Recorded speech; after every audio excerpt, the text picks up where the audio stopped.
I injured myself a number of times over the last couple of months, which meant that I had to just focus on doing admin and songwriting and stuff. So it was great.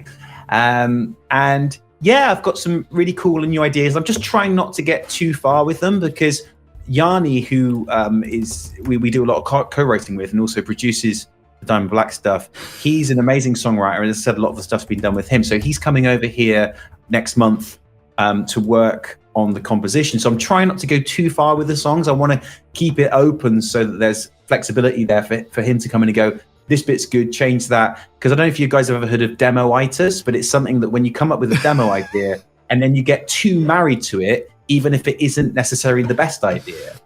Ben's got a serious case of demo-itis. I have, yeah. And then you can't hear anything else other than what you came up with as the demo, which may not be the best thing. So, and Yanni always said, you've got to kill your darlings, which means even if you're really married to an idea, if somebody else comes in and says, maybe we could do this, you have to be open to going, let's try it. Let's try and just change this, even though I might think it's amazing. That might be because I'm so used to it. So, yeah, so some new song ideas. And what I've been doing is I've got a list on the fridge where every time on the fridge. that is a deep cut in joke. I like it. Rick Mail and Adrian Emerson there. Put a bit of sellotape on the fridge. Doesn't sound very challenging, does it? You can look that up. Where I've got this list on the fridge of every time I hear something interesting in a song, I write it down. I go, well, I want to try and do something like that. So, for example, I was listening to, funny enough, a Beatles song the other day. I think it was "She Loves You," and the structure of it was really unexpected. And I thought, all right, I'm going to write that down, and I'm going to come back to that. I'm going to listen to the way they've structured that song, and then think about structuring a song in a similar sort of way. Of it's sort of the chorus first, and then it's a different bit. And so every time I hear something interesting and unexpected in a song, and it could be like the way that the hi-hat pattern is, or I think let's try something like that, and that can be like a good starting point to then start composing something, and then you just go off in some completely different direction. But it's often a good starting point. Do you think Kill My Darlings could be a sequel to Kill My Demons? You've been thinking about that since I said it, haven't you? Yeah, sort of. Whoops.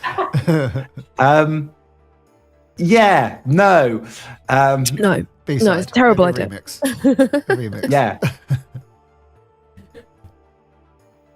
That came from a film called Trans-Siberian, where there's this. It's a great film. It's like a murder mystery thing from about 2008, and one of the characters says into the other, and I can't remember. It was the middle of some like brilliant speech. She goes, you know, if you kill my demons, my angels might die too. I thought, wow, that's so cool, and I wrote it down, and that's where that whole song came from. Just this one like effective quote within a movie, and I think like that's where inspiration can come from, as all you guys will know as creatives, that it can just come from the most unexpected times. When you sit down, you're like, I'm going to write a song. Nice. Like things don't usually happen, but it's those little moments. This is what Diamond Chat's all about. You're getting the inside scoop.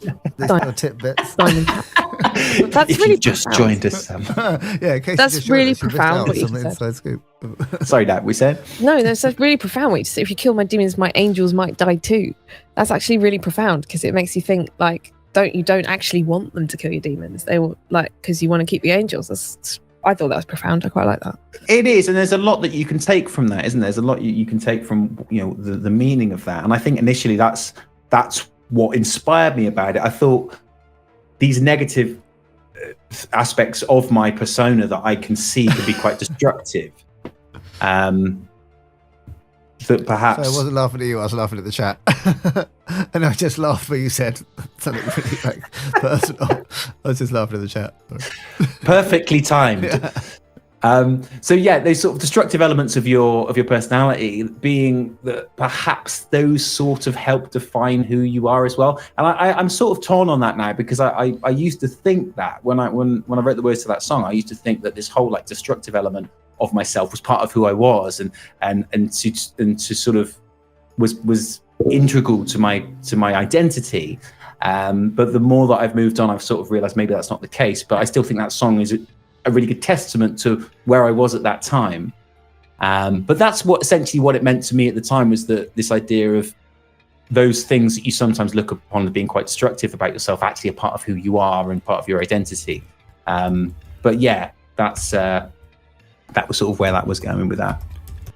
Speaking of new songs, someone's asked about new rap video. A new rap video. Well, oh yeah, me and you, Vinny V. Yeah.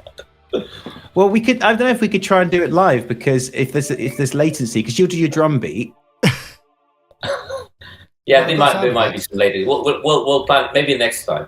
Can you beatbox? Because Vince is amazing at beatboxing.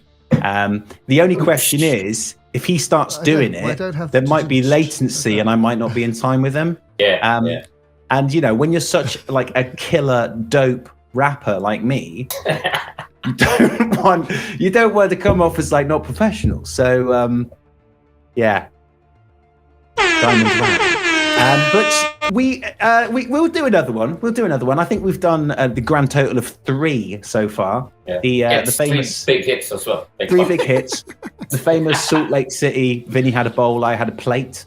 Then there was the one. That was our breakthrough. It was. Yeah, that was our breakthrough. That was how we went mainstream. And then we followed it up with the lesser popular It's Me and Vinny V at the back of the van. We're just playing a gig in Birmingham, which was, you know, it's a bit like when Rick Astley followed up with Together Forever. That it was still the same sort of thing, but it just wasn't quite there. What was that Britney Spears one I heard the other day that was like, it was almost exactly the same as Hit Me Baby One More Time, but it's just like different. You'll know this. You love the 90s, Nat. Was it Oops, I Did It Again? Or was it Stronger? Yeah, it was almost like exactly the same, but not. Yeah. So I'd like to compare that worldwide hit to Vinny and I's work, which is similarly popular, maybe had a more select audience, a more discerning audience of 17 people. But, you know, quality not quantity. I think that's what's important. Yeah. Thanks for watching that clip from Diamond Cast. If you enjoyed that, there's plenty more capers where that came from on our weekly show, which is every Sunday at 7 p.m. UK time. And remember to hit like, subscribe, and the notification bell so you never miss an update. Thank you so much for your support. It really helps the band grow. We'll see you next time.